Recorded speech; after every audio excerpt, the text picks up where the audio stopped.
directing vlog for my script.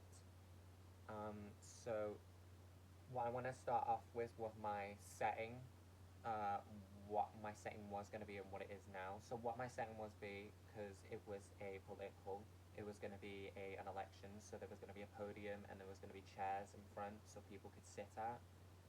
But since changing that from political to a horror, the audience can sit wherever they want on the sides in the theatre, and the person is going to freely walk around. There was going to be a couch, but since feedback, I have removed the couch.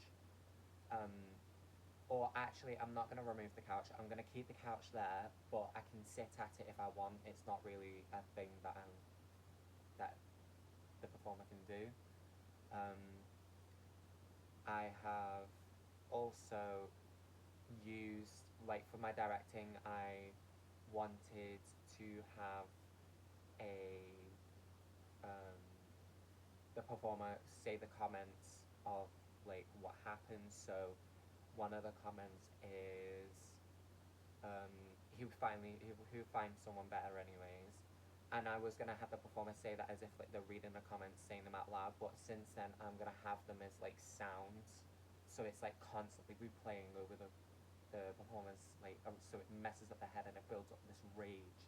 And I wanted that to just build up to the final part. So from the first part, it's like, oh yeah, yeah, yeah, and then something happens in order for them to be like, whoa, what is happening? So I wanted that. Practitioners, but not Boal. Arto was my main. Arto is probably the best one since researching, since using it, since testing um, Arto's techniques. Arto works for this. I think Arto, the theme of it, like the heavy breathing, the frustration, the screaming, I think that's amazing. And I think that will work best for the script. Um,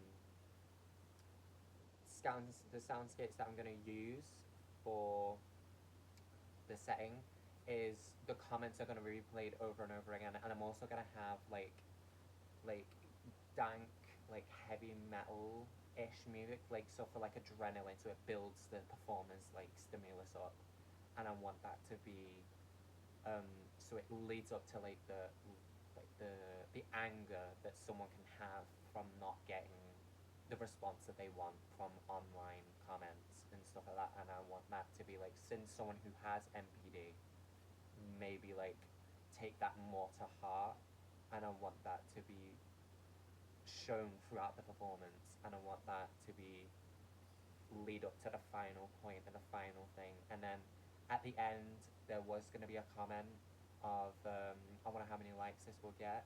I can't wait. That's going to be cut off. It's just going to be shut off. Like after they click submit on that post, you don't get to see what happens.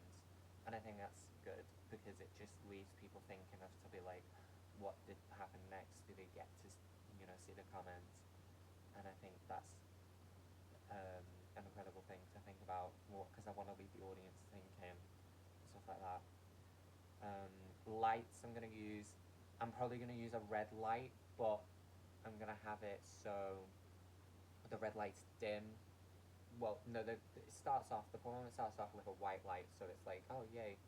And then as soon as it gets to their breakdown, it's going to switch to red, and the music starts blaring, and the comments start going, and it's like the performance is just so overwhelmed in the stimulus, and it's just like I want it to be just chaos. Like I want it to just be chaos. I also, um, with the music, when the comments, I want the music to be dimmed down a little bit so you can actually hear the comments that are going, and I'm gonna have like maybe 10 of them. Um, so it's just chaos for the performer, and I know that it will leave a good response for the audience, being like, whoa, this can really affect someone, which I think will